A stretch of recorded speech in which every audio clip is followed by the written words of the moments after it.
Ayan! Oh, perfect! Ikot! Kamukha mo talaga. Naku, kaiingatan pa niya sa school niyo. Magayulan ka talaga, Mana.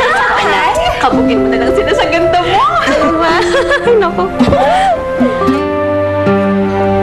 Salamat sa tulong niyo, Wala yun. Naku! Bonggang-bonggang masaya kami para sa'yo, no? Please, para na rin tayong nakagraduate, diba? Magaya ng dalawa to, hindi gumraduate to eh.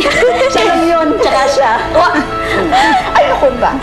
Talagang bahagi na kayong lahat ng tagumpay ni Jenna ngayon. At hindi ko kakalimutan yun. Kaya ako, kung naging successful ako, lahat kayo, naku, ahanguin ko sa lugar na to.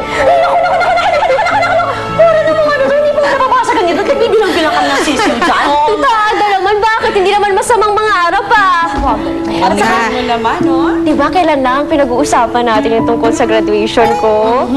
Tapos eto na ako ngayon, tatanggap na ako ng diploma. Go, Jenna! Go, Jenna! Oh, tignan mo.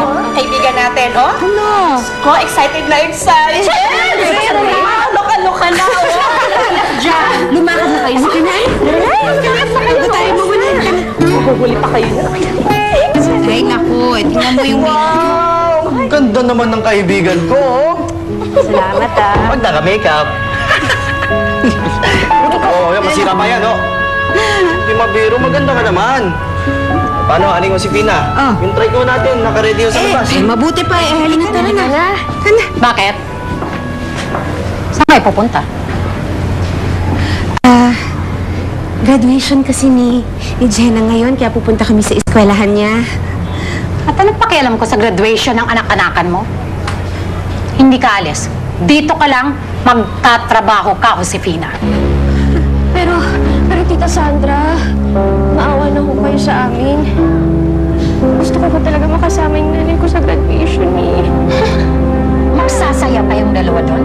Samantalang ako nandito, naiiwan at namumroblema sa perwisyong ginawa ng nanay-nanayan mo. Leche kasi yung graduation na yan eh. Kung hindi dahil dyan, hindi sana masusunog ang kusina ko. Kaya hindi. Hindi ka aalis, Josefina. Dito ka lang. Magtatrabaho ka.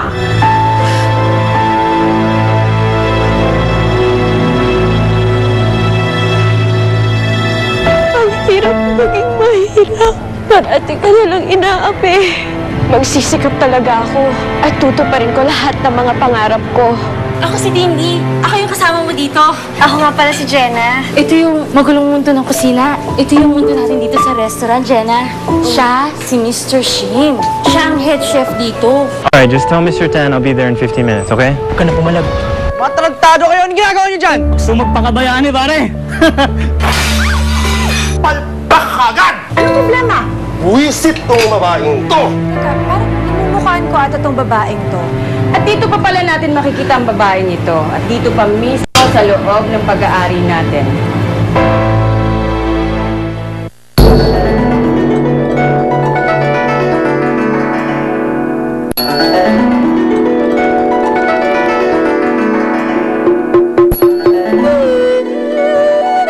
Pinakilig ka ng husto ng mga loving moments sa Koreana. Hatid ng Nescafe Classic. Clear Anti-Dandruff Shampoo. Nesty. Ariel Antibac with power of